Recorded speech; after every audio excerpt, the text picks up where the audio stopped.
সাহাবায়ে কেরাম আমাকে কি ঢুকতে দিবে ওই তাঁবুর মধ্যে? কেননা সে তো একটা দলের অনেক বড় লিডার, আমি হলাম সাধারণ মেষপালক, আমাকে ঢুকতে দিবে কিনা বলো? সাহাবায়ে কেরাম বলেন, এরে মেষপালক কেমন কথা বলো, যাও যাও যাও, রহমাতুল লিল আলামিন এমন না, গেলেই টের পাইবা আমার নবী কত মায়ার নবী, গেলেই টের পাইবা, গেলেই টের পাইবা আমার নবী কেমন লিডার, তুমি গেলেই টের পাইবা। ওই রাখাল রহমাতুল লিল আলামিনের তাঁবুর সামনে যাইয়া রহমাতুল লিল আলামিনকে ডাক দিলেন, ও মুসলমানদের লিডার কোথায় আছেন, আমি কি ভিতরে আসতে পারি? নবী বললেন, অসুবিধা নাই, আসো আসো, তাঁবুর ভিতরে চলে আসো। রাখাল তাঁবুর ভিতরে যাওয়ার পরে রহমাতুল লিল আলামিনের সাথে রাখালের যখন সাক্ষাৎ হয়ে গেল, ওই রাখাল ডাক দিয়া বলে, লিডার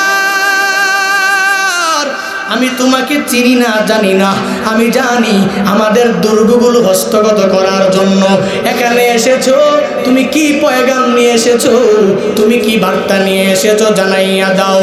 রহমাতুল লিল আলামিনকে এই কথা বলার পরে নবী বললেন, রে রাখাল কি শোনার জন্য এসেছো? বলে, তোমার পয়গাম কি আমারে জানাও। বলে, আমার পয়গাম হলো মুসলমান হয়ে যাও, আমার পয়গাম হলো ইমানদার হয়ে যাও। বলে, তাহলে এই পয়গাম যদি হয়, আমি যদি মুসলমান হয়ে যাই, আমি যদি মুমিন হয়ে যাই, এর ফলাফল আমার কি হবে, এর পরিণতি আমার কি হবে, আমি কি পাবো, আমাকে কি টাকা পয়সা তোমরা দিবা? রহমাতুল লিল আলামিন বলে, রাখাল তুমি যদি কালিমা পড়িয়া মুসলমান হয়ে যাইতে পারো, তুমি যদি আমার হাতে পরিপূর্ণ কালিমা পড়িয়া মুমিন হয়ে যাইতে পারো, তাহলে শুনে রাখো রাখাল, এই দুনিয়া ক্ষণস্থায়ী, দুনিয়ায় থাকা যাবে না, এই দুনিয়া আমিও থাকবো না, সাহাবায়ে কেরাম এখানে যাদেরকে দেখতেছো তারাও থাকবে না, ও রাখাল তুমিও থাকবা না, একদিন এই দুনিয়ার বাড়ি ছেড়ে তোমার চলে যাওয়া লাগবে। তবে এই দুনিয়া তো ক্ষণস্থায়ী, দুনিয়ায় থাকতে তুমি পারবা না, আখিরাতটা বাকিয়া, আখিরাত তো চিরস্থায়ী। ওই আখিরাতে যদি জান্নাত পেতে চাও, ওই আখিরাতে যদি পরিপূর্ণ সুখী হতে চাও, এই দুনিয়ার মায়া ছেড়ে দিয়া তুমি আমার হাতে মুসলমান যদি হতে পারো, যদি আমার হাতে কালিমা পড়িয়া মুমিন হতে পারো, দুনিয়ার এই সাধারণ ছোট্ট জিন্দেগি, এই জিন্দেগির কোনো প্রয়োজন নাই, তুমি আখিরাতে সুখী বান্দাদের অন্তর্ভুক্ত হয়ে যেতে পারবা। রাখাল ডাক দিয়ে বলে, পয়গম্বর আপনি বললেন আমি মুসলমান হওয়ার জন্য, আমি যদি আপনার হাতে মুসলমান হয়ে যাই, তাহলে কি আপনার আশেপাশে যত সাহাবায়ে কেরামরা আছে, এই মুসলমান অন্যান্য মুসলমান যারা আছে, তারা কি আমাকে দেখলে তাদের কাছে টেনে নিবে কিনা, তারা আমাকে কেমন চোখে দেখবে, তারা কি আমাকে বুকে জড়িয়ে নিবে কিনা? রহমাতুল লিল আলামিন বলে, রে রাখাল আমি নবীর চরিত্র তো দেখেছো, আমি নবীর ব্যবহার তো তুমি দেখেছো, আর আমার হাতে গড়া এই সাহাবায়ে কেরাম, তুমি যদি কালিমা পড়ে পড়ে মুসলমান হয়ে যেতে পারো, তাহলে রাখাল তুমি পরিপূর্ণ এই কথাটা মনে রাখো, কালিমা পড়তে দেরি আমার সাহাবায়ে কেরাম তোমার সাথে শুধু মুসাফাহা করে থাকবে না, তোমাকে আমার সাহাবায়ে কেরামরা বুকের মধ্যে টান দিয়া জড়ায় নিবে। যখন কোনো আল্লাহর বান্দা তোমার কাছে আমানত রাখবে, ওই আমানত গুড়া, ওই আমানত যে প্রাপে, ওই প্রাপকের নিকট পৌঁছায় দাও। আনতু আব্দুল আমানাতি ইলা আহলিহা, ওই আমানতের প্রাপকের কাছে তুমি তোমার আমানতগুলো সুন্দরভাবে পৌঁছিয়ে দাও। যদি আমানতগুলো পৌঁছায় দিতে পারো, তাহলে তুমি একজন সফল মুমিন হয়ে যেতে পারবা। আর যদি ওই আমানত ঠিক মতন বান্দা পৌঁছাইতে না পারো, তাহলে সফল মুমিন কঠিন কালেও হতে পারবা না। যদি পরিপূর্ণ পাক্কা মুমিনে কামেল হতে চাও, তাহলে বান্দা আমানত ঠিক মতন আদায় করা লাগবে। ওয়াদা করলে ওয়াদা ভঙ্গ করা যাবে না, কেননা আমানতদার বান্দা তো সফল মুমিন হতে পারবে। আর যেই বান্দা আমানতে খেয়ানত করে ওই বান্দা তো সফল মুমিন কশিনকালেও হতে পারবে না। ওই বান্দার নামটা মুনাফিকের কাতারে এমনিতেই উঠে যাবে। রহমাতুল লিল আলামিন তো জানিয়ে দিয়েছেন, সালাসুন মান কুন্না ফীহি কানা মুনাফিকান খালিসা, ইযা হাদ্দাসা কাযাবা ওয়া ইযা ওয়া'আদা আখলাফা ওয়া ইযা উতুমিনা খানা। রহমাতুল লিল আলামিন জানিয়ে দিয়েছেন, তিনটা স্বভাব, তিনটা দোষ আমার যে উম্মতের মধ্যে থাকবে ওই উম্মত খাঁটি মুনাফিক বলে বিবেচিত হবে। বলে এক নাম্বার দোষ, ইজা হাদ্দাসা কাযাবা, যখনই কথা বলে মিথ্যা কথা বলবে। দুই নাম্বার, ওয়াইজা ওয়া'আদা আখলাফা, যখনই ওয়াদা করবে ওয়াদা ভঙ্গ করবে। তিন নাম্বার, ওয়াইজা উতুমিনা খানা, যখন আমানত রাখা হবে আমানতের খিয়ানত করবে। রহমাতুল লিল আলামিন জানা দেয়, আল্লাহ কালামুল্লাহ শরীফের মাধ্যমে জানা দিলেন, আল্লাহ বললেন প্রাপকের কাছে আমানত পৌঁছিয়ে দাও। আর রহমাতুল লিল আলামিন জানা দিলেন, আমানতের খিয়ানত করলে সফল মুমিন কামেল হতে পারবা না, খাঁটি মুনাফিকের কাতারে তোমার নামটা উঠে যাবে। এরে বান্দা, এখন সফল মুমিন কেমনে কেমনে বের করবা?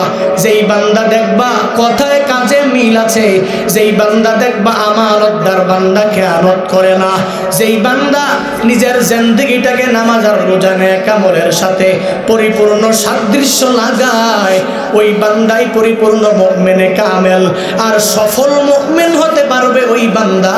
আর যেই বান্দা দেখবা আমানতের খেয়ানত করে মিথ্যা কথা বলে, ওই বান্দা খাঁটি মুসলমান না, নামে বলবে আমি মুসলমান, কিন্তু তার মতো বড় মুনাফিক এই এলাকাতে আর কেউ না।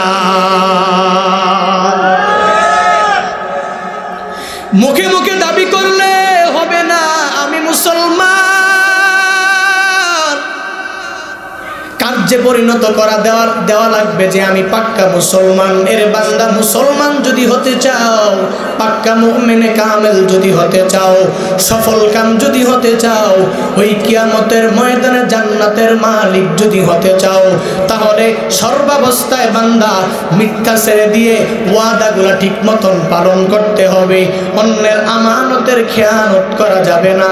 এর বান্দা, রহমাতুল লিল আলামিন হাদিসের মধ্যে জানা দিয়েছেন, এই আমার সাহাবায়ে কেরাম শুনে নাও, এমন একটা সময় আসবে যেই সময়ের মধ্যে মানুষ কশিনকালেও বেশিরভাগ মানুষ আমানতদার থাকবে না। একটা গ্রাম, একটা শহর মিলে ওই শহরের মধ্যে একজন আমানতদার লোক থাকবে। বলে কেমনে বুঝবা? বলে তাকায়া দেখবা ওই সময়ের মধ্যে ওই উম্মতের মধ্যে উম্মতরা একে একে কথাবার্তা বলবে, তারা কুশল বিনিময় করার সময় একে অপরকে বলবে, এই সমাজের মধ্যে অমুক শহরের মধ্যে একটা লোক আছে যেই লোকটা আমানতদার। এই কথার দ্বারা কি বোঝা যাবে? মানে বোঝা যাবে এলাকার সবাই আমানতদার হবে না। একটা শহর, একটা এলাকা, একটা ইউনিয়নের মধ্যে এক দুইজন লোক ছাড়া বাকি কেউ আর আমানতদার হবে না। টাকা পয়সার মালিক, অনেক ধন সম্পদের মালিক আল্লাহ ধনী বানিয়েছে, গরিব মানুষ তার কাছে গিয়ে আমানত রাখে, ও ভাই আল্লাহ তোমাকে ধনী বানাইছে, এই টাকা পয়সাগুলো আমি তোমার কাছেই রাখলাম, রেখে দাও। আল্লাহর বান্দা বলে রাখো রাখো, আমার কাছে সেফটি আছে, আমার কাছে নিরাপত্তা আছে। আবার চেয়ারম্যান হওয়ার আগে, মেম্বার হওয়ার আগে এই বান্দা ওয়াদা দিয়া দিল, টাকা পয়সার মালিক আবার ইলেকশন করবে, চেয়ারম্যান হবে, মেম্বার হবে, এমপি হবে। বলল আমি যদি এমপি হতে পারি, আমি যদি চেয়ারম্যান হতে পারি, আমি যদি মেম্বার হতে পারি, তাহলে তোমার এলাকার মধ্যে চোর দেখবা না, তোমার এলাকার মধ্যে দুর্নীতি থাকবে না, তোমার এলাকার সব রাস্তা সুন্দর হয়ে যাবে, তোমার রাস্তায় কোনো ভাঙ্গা থাকবে না, আরামে তুমি তোমার বাড়ি পর্যন্ত পৌঁছতে পারবা। এর বান্দা, মেম্বার হওয়ার আগে কথা একরকম, চেয়ারম্যান এমপি মেম্বার হওয়ার পরে কথা আরেক রকম আছে না? এরকম হওয়া যাবে না। সফল মুসলমান যদি হতে চাও তাহলে একজন পাক্কা মুসলমান হওয়ার জন্য এরে বান্দা পরিপূর্ণ আমানতদার হওয়া লাগবে। আমরা তো এমন মুসলমান যেই মুসলমানদের জান্নাত আছে, যেই মুসলমানদের জন্যই জাহান্নাম রেডি। এরে বান্দা আল্লাহ তাআলা মুসলমানদেরকে সমঝ দিয়েছেন, আল্লাহ তাআলা মুসলমানদেরকে বিবেক দিয়েছেন। শুধু তাই না, আল্লাহ সব মানুষদেরকেই বিবেক দিয়েছেন। আল্লাহ বিবেক দিয়েছেন, সমঝ দিয়েছেন, বোঝার শক্তি দিয়েছেন। এজন্য যদি বুঝে বুঝে বান্দা আমল করতে পারে তাহলে আব্রারদের অন্তর্ভুক্ত হয়ে বান্দা জান্নাতে যাবে। আর যদি বান্দা বুঝে শুনেও যদি না মানে তাহলে জাহান্নামের আগুনে জ্বলতেও হবে। এই বান্দা এটা জানে, কেননা আল্লাহ তাআলার পয়গম্বর জানায়া দিয়েছেন মানব সৃষ্টির অনেক বছর আগে, 1000 বছর আগে আল্লাহ তাআলা সব মানুষের রূহগুলা সামনে রাখিয়া রাহমাতুল লিল আলামিন বলেন, আল্লাহ যখন জিজ্ঞাসা করলেন এরে রূহের দল, এরে মানুষের দল, আমি আল্লাহ তাআলা আমানত যখন পাহাড়কে দিলাম, এই আমানত পাহাড় নিতে বাধ্য হয় নাই। আমি বাধ্য করতে চেয়েছিলাম, পাহাড় বলেছিল আমি পারবো না। আমি আসমানকে দিয়েছিলাম, আসমান বলেছিল আমানতের বোঝা বহন করতে পারবে না। জমিনকে দিয়েছিলাম, জমিনও বলেছিল আমি আমানতের বোঝা বহন করতে পারবো না। এরে মানুষ সকল তোমরা বলো, তোমরা এই আমানতের বোঝা বহন করতে পারবে কিনা? তখন মানুষ বলেছিল আল্লাহ তুমি আমাদেরকে দাও, আমাদেরকে ওই আমানতের বোঝা দাও, আমরা এই আমানতের খেয়ানত করব না, আমানতের বোঝা আমরা বহন করতে পারবো।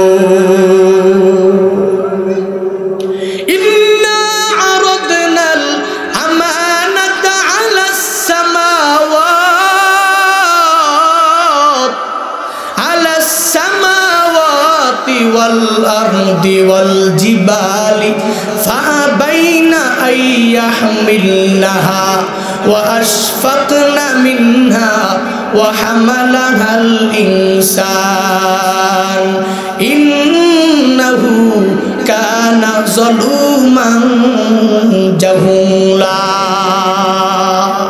আল্লাহ তাআলা বলেন ইন্না আরাদনাল আমানাতা আলাস সামাওয়াতি ওয়াল আরদ ওয়াল জিবালি ফাআবাইনা আইয়াহমিলনাহা ওয়া আশফাকনা মিনহা।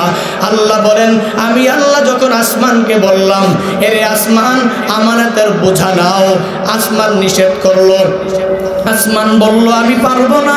যখন আমি জমিনকে বললাম নেওয়ার জন্য, জমিন বলল পারবো না। যখন আমি বিশাল এই পাহাড়কে বললাম আমানতের বোঝা নেওয়ার জন্য, তখন ওই পাহাড়ও বলল আমি আমানতের বোঝা বহন করতে পারবো না। এরে বান্দা আমানতের বোঝাটা কি? বলে আমানতের বোঝা হলো আল্লাহ পাহাড়কে বললেন এরে পাহাড় আমি আল্লাহ তোকে সমঝ দিব, আমি আল্লাহ তোকে বিবেক দিব, আমি আল্লাহ তোকে আকল দিব, আমি আল্লাহ তোকে বুঝার মতন শক্তি দিব। আর দুনিয়াতে আসার পরে এরে পাহাড় তুই আমি আল্লাহর ওই আইন অনুযায়ী চলতে হবে, আমি আল্লাহর আদেশ অনুযায়ী তোর চলা লাগবে। আমি আল্লাহ যেটা নিষেধ করবো ওটা তুই কোশ্চিনকালেও করতে পারবি না। আল্লাহ সেম কথাটাই আসমানকেও বললেন, আল্লাহ সেম কথাই জমিনকে জানা দিলেন, আল্লাহ একই কথা পাহাড়কে জানা দিলেন। আর বললেন আমি আল্লাহর আদেশ তুই পাওয়ার পরে বিবেক নামক আদালত আমি আল্লাহ যে দিব, এই বিবেক দিয়া বিবেচনা করার পরে যদি নেককার হতে পারো জান্নাতি হতে পারবা, আর যদি বদকার হও তাহলে জাহান্নামের আগুনে তোমার জ্বলা লাগবে। আল্লাহর কাছে পাহাড় বলে হে মালিক আমাদের ওই রকম ক্ষমতা নাই, আমাদেরকে বুদ্ধি দেওয়ার কোনো প্রয়োজন নাই, আমাদেরকে বিবেক দেওয়ার প্রয়োজন নাই। কেননা সম্ভাবনাময়ী আমরা জান্নাতে যাব নাকি জাহান্নামে যাব এই চিন্তা মাথায় নিয়ে ঘুরতে পারবো না। ও আল্লাহ পাহাড়কে তুমি এত বড় জিনিস দিও না। তখন আসমানও একই কথা বলল, আসমান বলল আমি বড় হতে পারি, বহন করতে পারবো না। জমিন বলল আমি বড় হতে পারি, বিস্তীর্ণ আর বিশাল হয়ে যেতে পারি, কিন্তু তবুও আমি বহন করতে পারবো না। কিন্তু মানুষ বলল আল্লাহ আমি পারবো, তুমি আমাকে আকল দাও, ও আল্লাহ তুমি আমাকে বিবেক দাও। যাও, এই বিবেক নামক আদালত দিয়ে বিচার করে করে জান্নাতে কেমনে যাওয়া লাগবে আমি পরিপূর্ণভাবে জানি। জান্নাতি হওয়ার জন্য কি করা লাগবে আমি এটা বুঝবো, আমরা এটা সবাই মিলেই বুঝবো। আর জাহান্নামী হয়ে যাব, যেই কাজ করলে জাহান্নামী হব ওই কাজটাও আমরা পরিপূর্ণ বুঝবো। আল্লাহ বলেন যা যা, পাহাড় নেয় নাই, আসমান নেয় নাই, জমিন নেয় নাই, তোরা মানুষ চেয়েছিস, অসুবিধা নাই, যা যা যা। আমি আল্লাহ তাআলা তোদেরকে আকল দিলাম, আমি আল্লাহ বিবেক দিলাম। জান্নাতে যাওয়ার জন্য যেই কাজগুলো করলে জান্নাতে যাবি, আর জাহান্নামে যাওয়ার জন্য এরে বান্দা যেই কাজ করলেই জাহান্নামে হয়ে যাবি। যা যা আকল দিয়া বিবেচনা কর এরে বান্দা। এজন্যই তো আমরা মুসলমান আর ইনসান হওয়ার কারণে আল্লাহ তো পরিপূর্ণ আমাদের উপরে বুঝা দিয়েছেন যে জান্নাতে যাওয়ার জন্য এই কাজগুলো করা লাগবে, ওই কাজ করলে জাহান্নামে যাওয়া লাগবে। যদি বান্দা সফল মুসলমান আমি হতে পারি, তুমি হতে পারো, তাহলে মুসলমান হয়ে জান্নাতে যেতে পারবা। সফল মুসলমান না হতে পারলে জান্নাত কপালে না। এজন্য বান্দা আমানতের বোঝা যেহেতু নিয়েই ফেলেছি, তাহলে কি করা লাগবে? তাহলে আমানতের বোঝা বহন করে করেই চলা লাগবে। আকল দিয়ে বিবেচনা করা লাগবে, কোন পথে গেলে জান্নাতি হওয়া যাবে, কোন পথে গেলে আমি জাহান্নামী হয়ে যাব।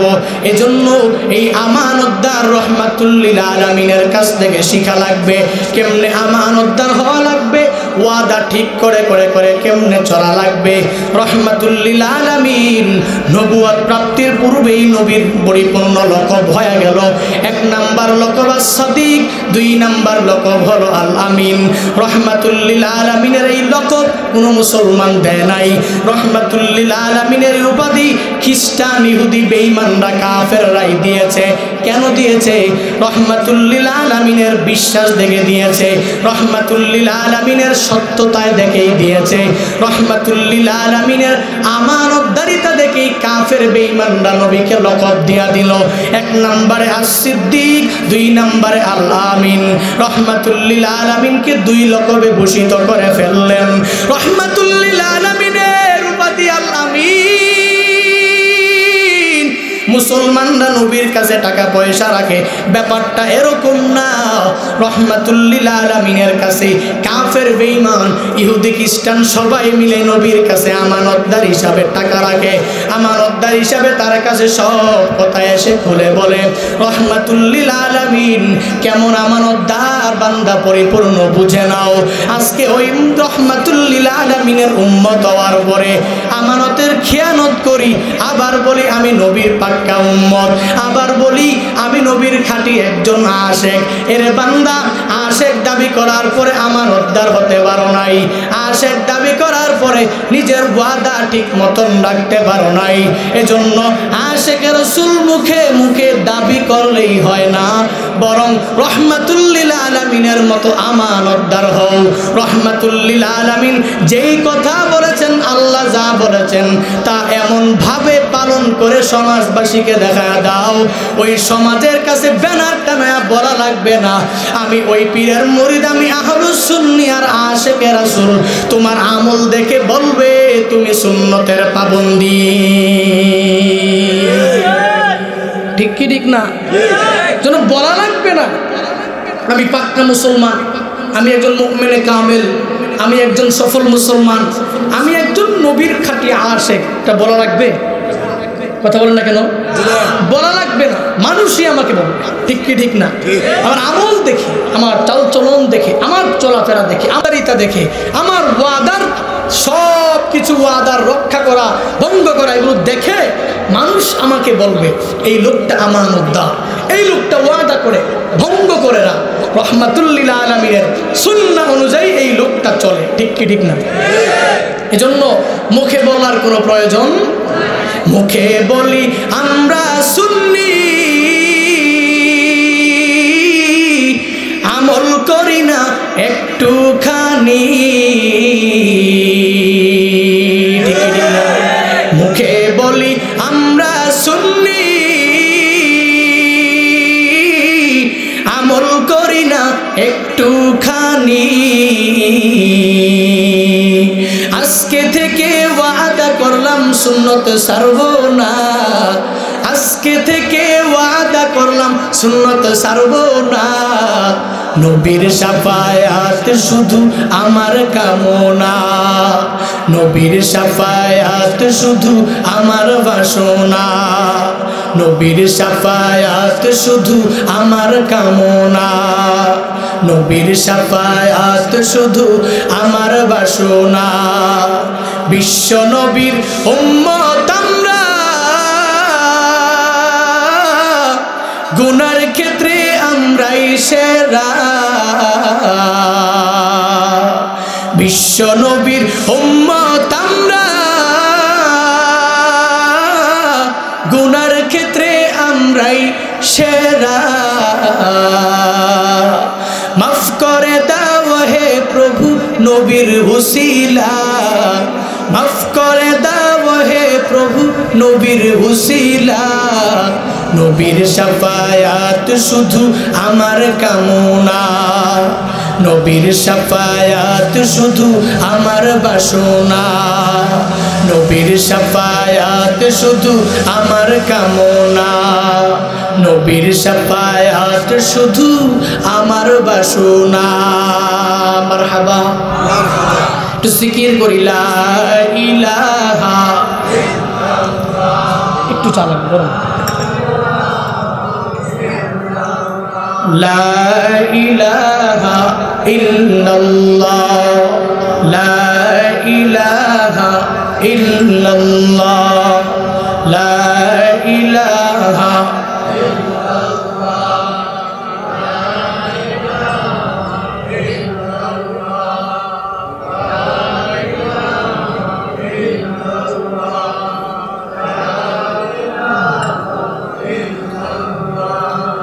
লা ইলাহা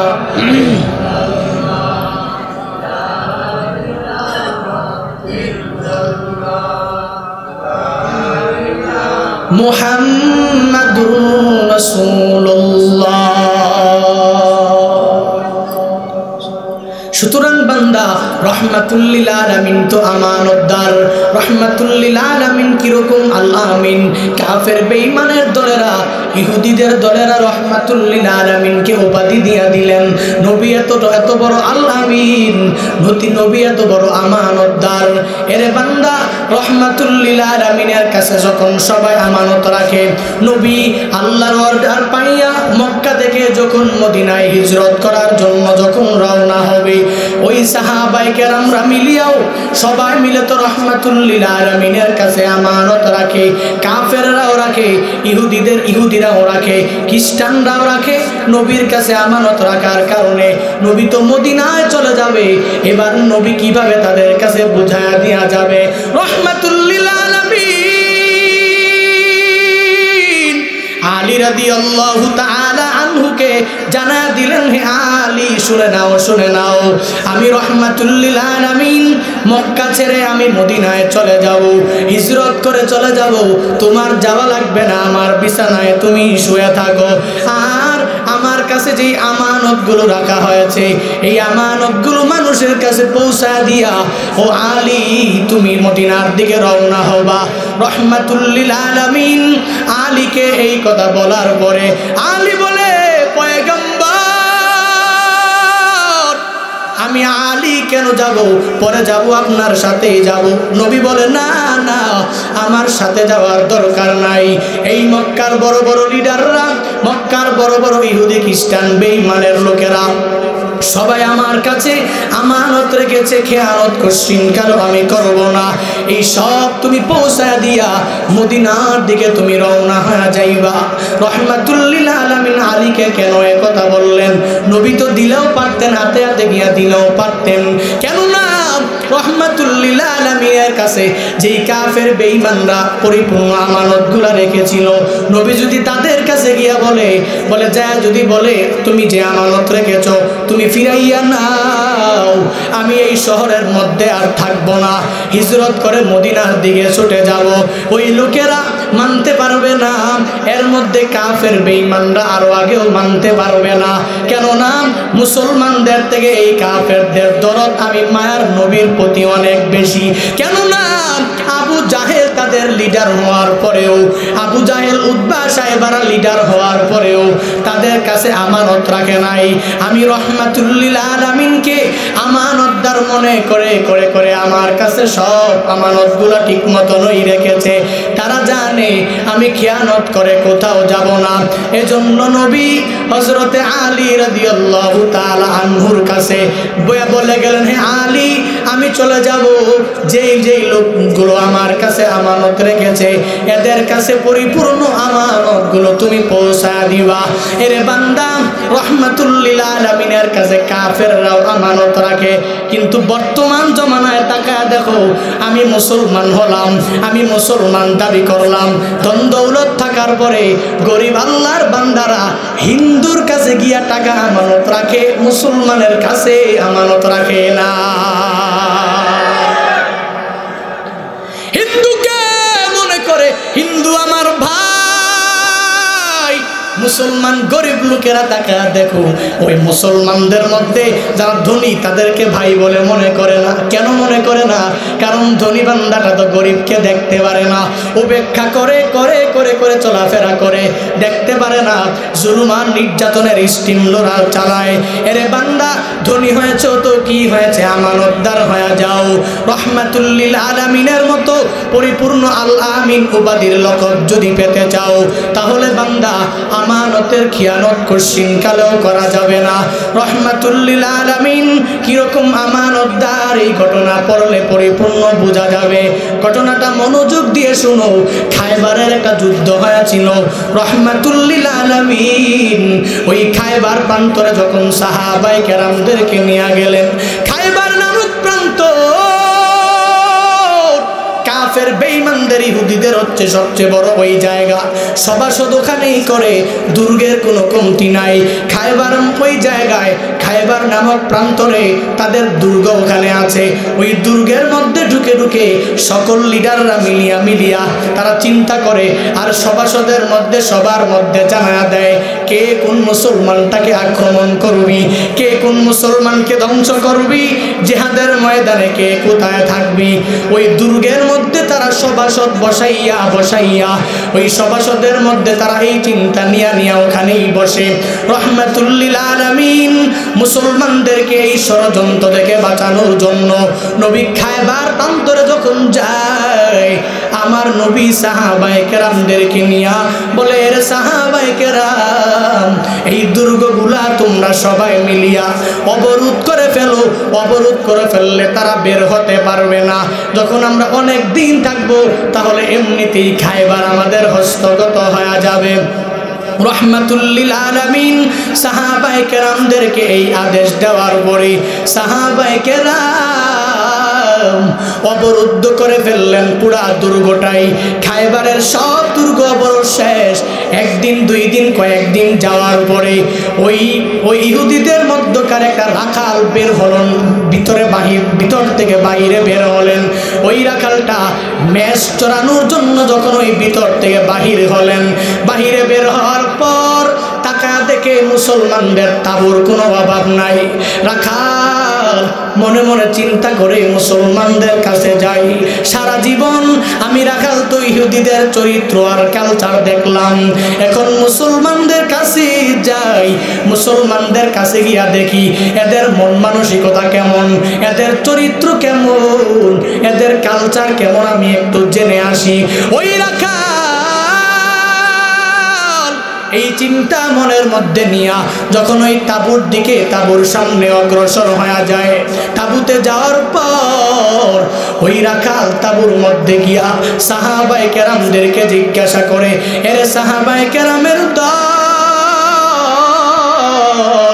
কেন এসেছো, কি পয়গাম নিয়ে এসেছো, তোমাদের লিডারকে, তোমাদের নেতাকে আমাকে জানাইয়া দাও, তোমাদের নেতার সাথে আমার একটু সাক্ষাৎ করা লাগবে। রাখাল বলে, এর সাহাবায়ে কেরাম, তোমাদের নেতার কাছে আমি একটু যাব, দেখি সে কিরকম জীবন যাপন করে।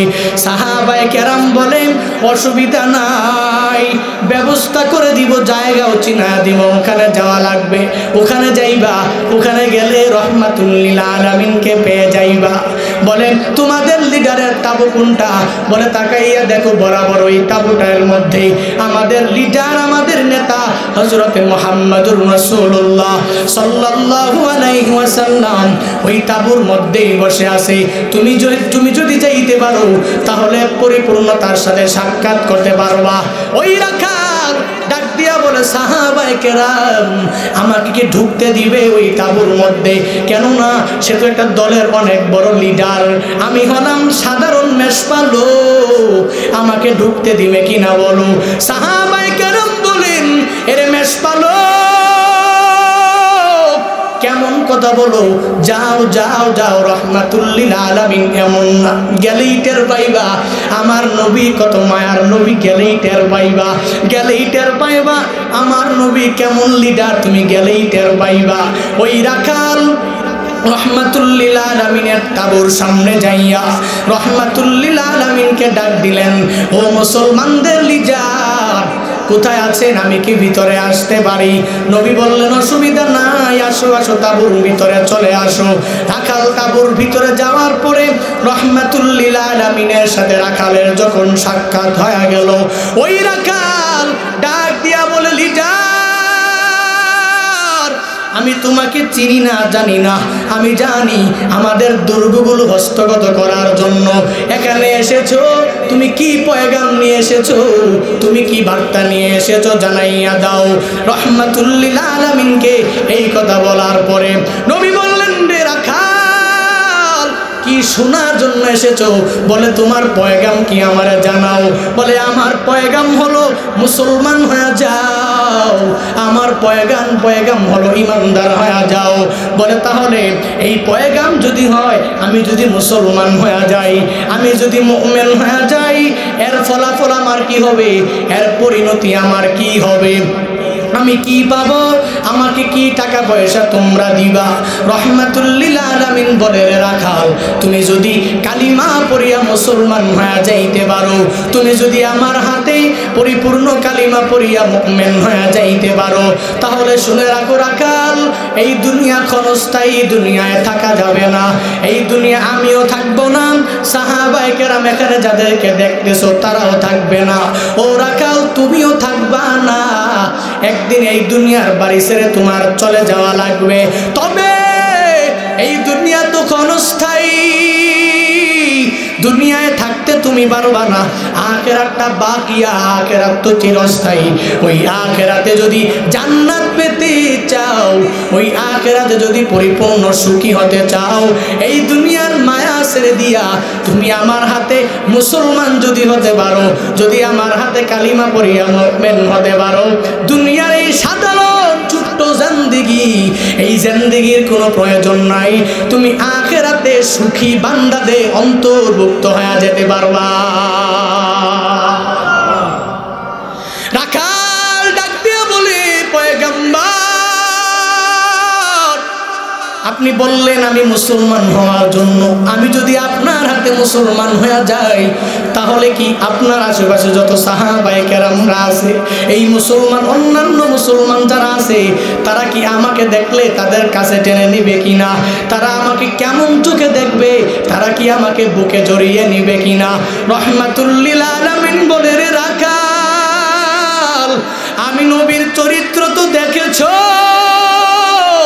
আমি নবীর ব্যবহার তো তুমি দেখেছো, আর আমার হাতে গড়া এই সাহাবায়ে কেরাম, তুমি যদি কালিমা পড়ে পড়ে মুসলমান হয়ে যেতে পারো, তাহলে রাখাল তুমি পরিপূর্ণ এই কথাটা মনে রাখো, কালিমা পড়তে দেরি আমার সাহাবায়ে কেরাম তোমার সাথে শুধু মুসাফাহা করে থাকবে না, তোমাকে আমার সাহাবায়ে কেরামরা বুকের মধ্যে টান দিয়া জড়ায়া নিবে। মেষপালক রাখাল ডাক দিয়া বলে পয়গম্বর হে মুসলমানদের লিডার, কেমন কথা বলো? আমার সাথে তুমি উপহাস করতেছো নাকি? আমার সাথে তুমি মজা করতেছো নাকি? কোশ্চিন কালেও সম্ভব না। আমি একজন রাখাল, আমি একজন গোলাম। আমার কাজ হলো মেষ চড়ানো, ছাগল চড়ানো হলো আমার কাজ। আমার দেহের মধ্যে দুর্গন্ধ, এই দুর্গন্ধ বলা শরীর নিয়া কেমনে সাহাবায়ে কেরামরা বুকে জড়ায়া নিবে? আমার শরীরে দুর্গন্ধের কোনো কমতি নাই। শুধু তাই না, ও লিডার শুনো শুনো শুনো, আমার পুরা শরীরটা এতটাই কালো, আমার শরীরে দুর্গন্ধ, কেউ আমাকে টেনে নিবে না, কোনো সাহাবী আমাকে ভাই বলে মেনে নিবে না।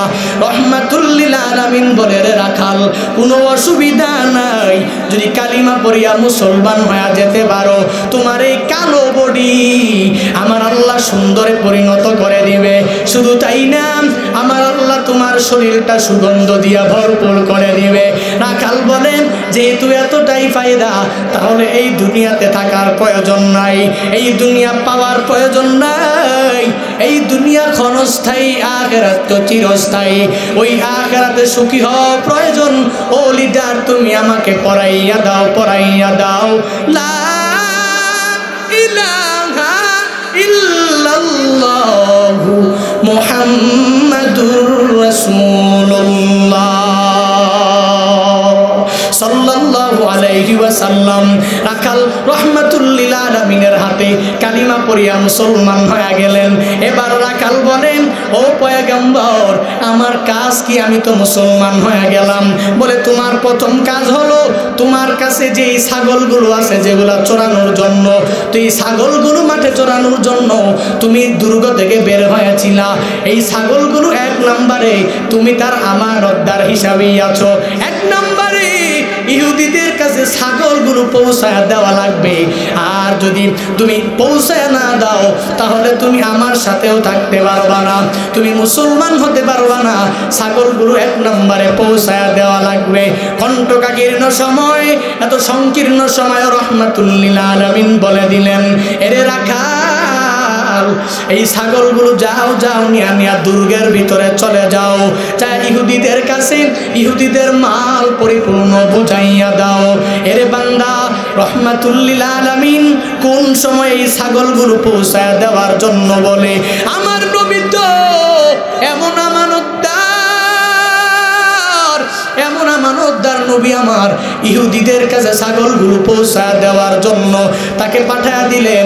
এর বান্দা, অথচ ওই সময় সাহাবায়ে কেরামরা ক্ষুধার যন্ত্রণায় এতটা ক্ষুধার্ত হয়ে গিয়েছিলেন, তারা যে গাধা নিয়া বাড়ি থেকে জিহাদের ময়দানে এসেছিল, ওই গাধাটাও তারা সবাই, অনেকে গাধা জবাই করে ফেলেছে। কিভাবে খাবে? ক্ষুধা নিবারণের জন্য যখন নবীর কাছে যায়, নবীর কাছে গিয়া বলে, পয়গম্বর, আমাদের কাছে গাধা আছে, গাধাগুলা জবাই করে ফেলেছি। ও পয়গম্বর, ক্ষুধার যন্ত্রণা সহ্য করতে পারি নাই। ও পয়গম্বর, এই গাধাগুলো খাওয়ার অনুমতি আছে কি? নবীকে এই কথা বলার পরে নবী বললেন, না না, গাধা হালাল না, খাওয়া যাবে না। নবী তবুও বলে নাই, এই ছাগলগুলো রেখে দাও, ইহুদিদের ছাগল, এগুলা জবাই করে সাহাবায়ে কেরামদেরকে দিয়ে দাও। নবী বলে নাই, কারণ নবী জানে নবী তো বড় আমানতদার। আমার নবী ইহুদিকে বললেন, এ ইহুদি রাখাল, মুসলমান হয়েছ, প্রথম কাজ হলো এই ছাগলগুলো পৌঁছায় দাও। ছাগলগুলো পৌঁছায় দিয়া ইহুদি মুসলমান হওয়ার পরে যখন আল্লাহর বান্দা রহমাতুল লিল আলামিনের কাছে যখন এসে পৌঁছে গেল, নবীকে বলল, হে পয়গম্বর, এখন আমার কাজ কি? আমাকে জানাইয়া দেন, এখন আমি কোন আমল করব? আমি এখন কোন ইবাদতের মধ্যে মগ্ন হয়ে যাব? রহমাতুল লিল আলামিন বলে, এরে রাখাল, তুমি এমন সময় ইসলাম ধর্ম গ্রহণ করেছ, এখন নামাজের সময় না যে তোমার নামাজ পড়া লাগবে, এখন রোজার সময় না যে তোমার রোজা রাখা লাগবে, এখন তোমার উপরে যাকাত ফরজ হয় নাই যে তোমার যাকাত প্রদান করা লাগবে। এরে রাখাল, এখন এমন একটা সময়, জিহাদের ময়দানে আমরা আছি, তোমারও জিহাদের ময়দানে থাকা লাগবে। এই জিহাদের ময়দানে থেকে তুমি আমাদের সাথে থেকে কাফেরের বিরুদ্ধে, ইহুদিদের বিরুদ্ধে আমাদের পক্ষাবলম্বন করে যুদ্ধ করা লাগবে। রাখাল বড়ই চালাক, মনে মনে ভাবে আমি তো কিয়ামতের ময়দানে সুখী হওয়া লাগবে। কেমনে সুখী হব? রহমাতুল লিল আলামিনকে বলতে আরম্ভ করলেন, হে পয়গম্বর, আমি যদি এই জিহাদের ময়দানে শহীদ হয়ে যাই, জিহাদের ময়দানে শহীদ হলে আমি জান্নাতে যাব নাকি জাহান্নামে যাব? আমি কোথায় যাব? আমার পরিণতি কি হবে? আমার ফলাফল কি হবে? রহমাতুল লিল আলামিন জানা দিলেন, এরে আমার সাহাবী রাখাল,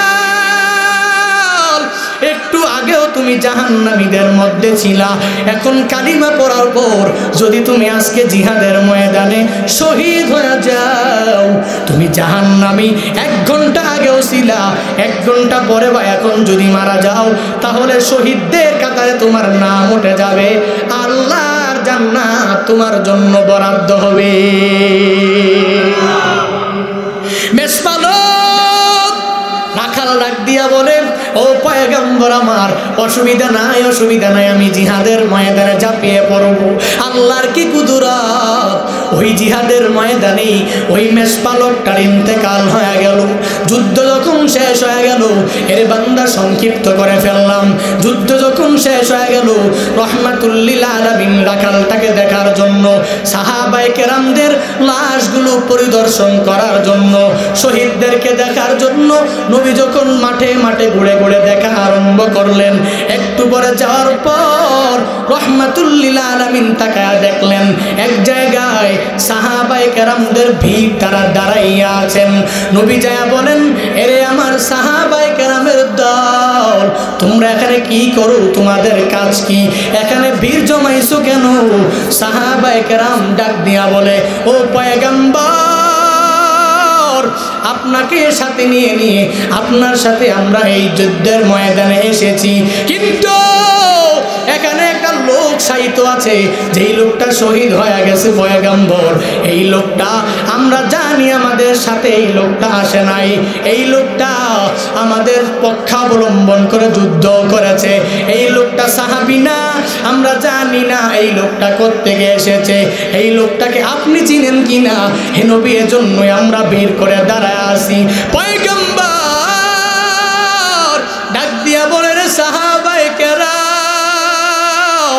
এই লোকটাকে সাধারণ লোক বলিও না, এই লোকটা সাধারণ কোন সাহাবী তো আদম নাই, এই লোকটা একটু আগে কালিমা পড়িয়া মুসলমান হয়ে গেছে, এই লোকটা জান্নাত পাওয়ার জন্য, ওই কিয়ামতের ময়দানে সুখী হওয়ার জন্য, এই লোকটা কালিমার মহাব্বত অন্তরের মধ্যে নিয়া, আমি নবীর মহাব্বত, আমি নবীর ভালোবাসা অন্তরের মধ্যে নিয়া, এই লোকটা দুনিয়া ছেড়ে অন্ধকার কবরে চলে গেছে। দেখো দেখো, তোমরা দেখো না, আমি দেখতেছি এই লোকটাকে রহমতের ফেরেশতারা জান্নাতে নেওয়ার জন্য সবাই টানাটানি করছে, কে আগে জান্নাতে নিবে। আতিনা ফি দারে দুনিয়া না হাসান, আতিনা ফি দারে উকবানা হাসান, ইয়া গিয়াসুল মুস্তাগীসিন নাহদিনা লফদিকারা বিল উলুমে ওয়াল গিনা। হর গরিদে দেন তু তৈয়ার হুমায়, ঝুমনা মাঙ্গে উস্তু তু বেজারো হয়। সুতরাং বান্দা, নবী কেমন আমানতদার দেখেছো।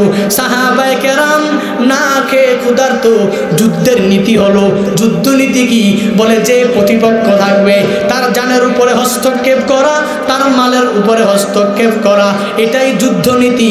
এর বান্দা, আইনের মধ্যে এটাই বলা হয়, যুদ্ধ নীতির মধ্যে এই লেখাটা পরিপূর্ণ লেখা আছে। রহমাতুল লিল আলামিন যুদ্ধ নীতি মানে নাই। আমার নবী কত বড় আমানতদার দেখেছো। এই ছাগলগুলো নবী রেখে দিলেও পারতেন, কিন্তু রাখে নাই, ইহুদিদের কাছে পৌঁছায় দিয়েছে। সুবহানাল্লাহ বাড়ি যে বললেন, নবীর মতো আমানতদার হতে পেরেছি আমরা। কথা বলেন না কেন? নবী কেমন আমানতদার! আল্লাহু আকবার। আল আমিন কাফেররা, খ্রিস্টানরা, ইহুদিরা নবীকে আল আমিন উপাধি দিয়া দিল। নবুয়ত প্রাপ্তির আগেই নবীকে বলল, আপনি আল আমিন, আপনি সত্যবাদী, আপনি ইনসাফ কায়েম করেন। আপনার কাছে আমানত রাখলে আমাদের টাকা, আমাদের পয়সা, সব ধন সম্পদ পরিপূর্ণ নিরাপদে থাকে। সুবহানাল্লাহ বলেন।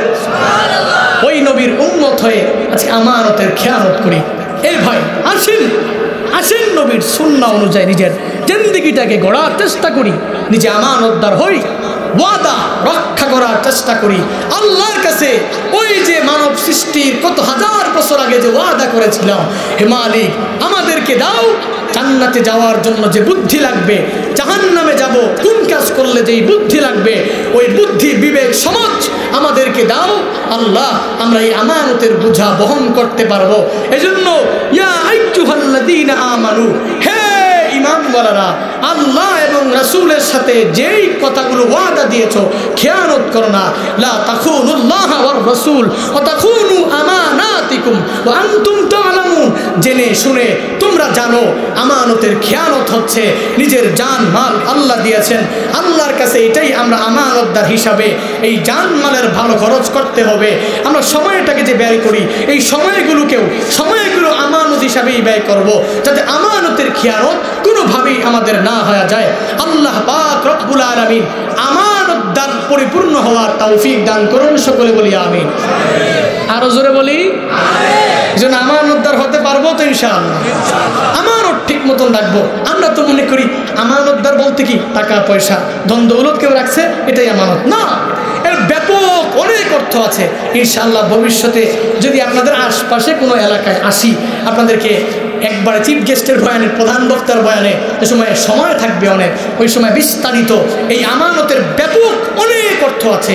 শুধুমাত্র একটা অর্থ বললাম যে টাকা আর পয়সা, কিন্তু এর অনেক অর্থ, এই ব্যাপক অর্থ আপনাদেরকে বিস্তারিত সময়ে আলোচনা করানোর এবং করে আপনাদেরকে শোনানোর তৌফিক যাতে আল্লাহ পাক আমাদেরকে দান করেন, আমিও যাতে শোনাইতে পারি।